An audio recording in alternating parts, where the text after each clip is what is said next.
Hakuna jambo ambalo linanisikitisha katika taifa letu la Tanzania kama kuona watu ambao tuliwaamini kama watumishi wa Mungu, wawe baba zetu wa imani, wawe role model wetu katika imani na katika mambo ya kiroho, kuona na wao wanaingia kufata mkumbo. Wamegeuka, badala wazihubiri habari njema kwa watu wa Mungu, wawatie watu moyo, wawape tumaini, wawaaminishe kwamba Mungu wetu wa mbinguni anaweza kutupigania na kutusaidia na kutukomboa. Wamegeuka, wanatumia majukwaa yao kama wanaharakati. Mtumishi wa Mungu unahamasisha maandamano. Mtumishi wa Mungu unazuia watu wasifate sheria na katiba. Mtumishi wa Mungu unahama kutoka katika eneo letu la kivita na unaingia kwenye eneo ambalo Biblia imetuzuia. Vita vyetu sisi sio vya damu na nyama. Vita vyetu ni katika ulimwengu wa roho, na vina nguvu, na silaha zetu zina nguvu hata ya kuhamisha na kudondosha ngome. Leo tunafundisha watu nini? Kwamba Mungu hawezi kutusikia, Mungu hawezi kuingilia kati na akatengeneza jambo. Ni kwamba Mungu wetu sasa hivi hasikii maombi ya watu wanapokuwa wanaomba, hadi tuhamasishe watu kuingia katika vita wenyewe kujipambania. Leo kuna watumishi wa Mungu ambao wanahamasisha watu kwa kinyume na viongozi wao. Je, Biblia inasemaje? Waheshimuni na kuwatiiwa nao waongoza, kwa sababu hakuna mamlaka iliyojiweka yenyewe. Mungu anajua taifa la Tanzania lipo katika majira gani, linahitaji nini. Mungu akitazama anaona wote wameoza na anakaa kimya. Mungu akichungulia kutoka mbinguni akaangalia duniani, hamuoni mtu wa kuweza kusimama naye, kwa sababu wote wameiacha imani. Sio hicho kinachoendelea sasa hivi ni tandaoni ndicho tulichoitiwa sisi watumishi wa Mungu. Si kweli. Ninamwamini Mungu wangu, yatokee yapi ya kutokea, ninamwamini Mungu atasimama na Tanzania. Hata tungeingia tukapambana, hatutazuia alichokikusudia Mungu kwa ajili ya Tanzania. Tusipokubali kurudi magotini, hata hao viongozi wa serikali, kuna mambo hawaelewi ni nini kinaendelea, hawajui. Kuna wengine Mungu amewapa mioyo migumu ili wasisikie kelele za wananchi, ili yeye ahusike, Mungu mwenyewe, aidha kuadhibu au kuwaondoa au kuingilia kati, ili taifa Tanzania ijayo iwe ni Tanzania yenye hofu na yenye imani madhubuti na Mungu wao. Ili kuwaje kwa Farao?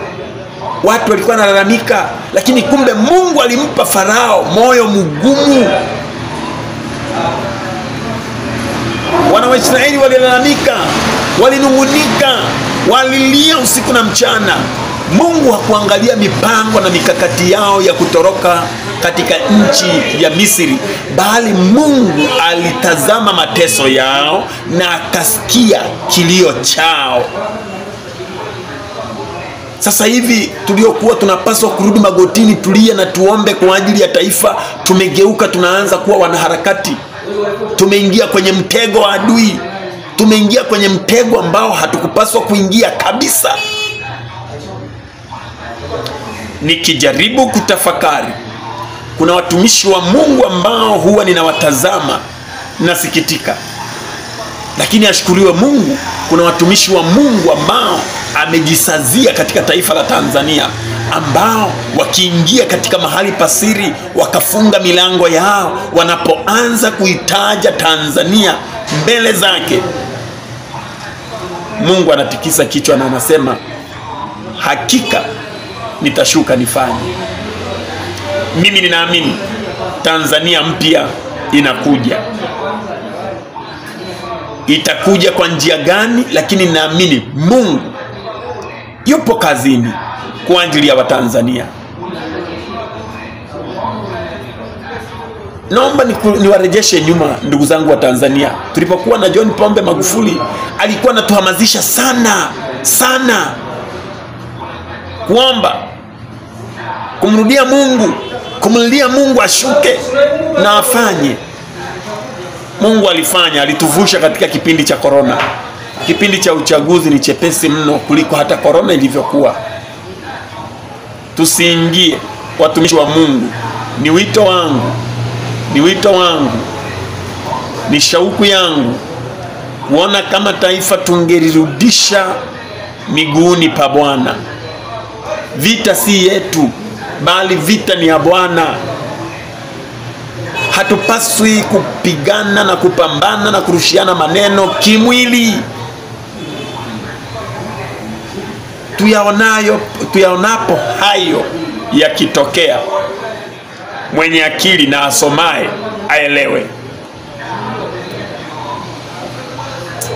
Ilikuwa napendekeza au ninaomba viongozi wa kidini, watumishi wa Mungu, makanisa yote, Waislamu, Wabudha, Wahindu kama wapo, wote turudi magotini, tuombe Mungu ashuke na ashughulike na taifa letu. Mungu aingilie kati, atengeneze mioyo ya wale ambao wameifanya kuwa migumu, haisikii. Basi Mungu aingilie kati, aifanye bondeke, inyenyekee. Mungu tu ndiye anaweza kufanya hayo yote. Lakini hiki kinachoendelea hakitatupa matokeo mazuri. Na siku tukija kugundua na tukarudi magotini kuomba toba, kuomba rehema na kumruhusu Mungu aingilie kati, hakika Mungu atafanya. Niaminini mimi, Mungu si kiziwi. Mungu si dhalimu. Mungu si mwongo. Imeandikwa, niiteni nami nitaitika. Hakuna sehemu ambayo sisi watumishi wa Mungu tunapaswa kuhamasisha watu kuacha imani na kuanza kujipigania wao.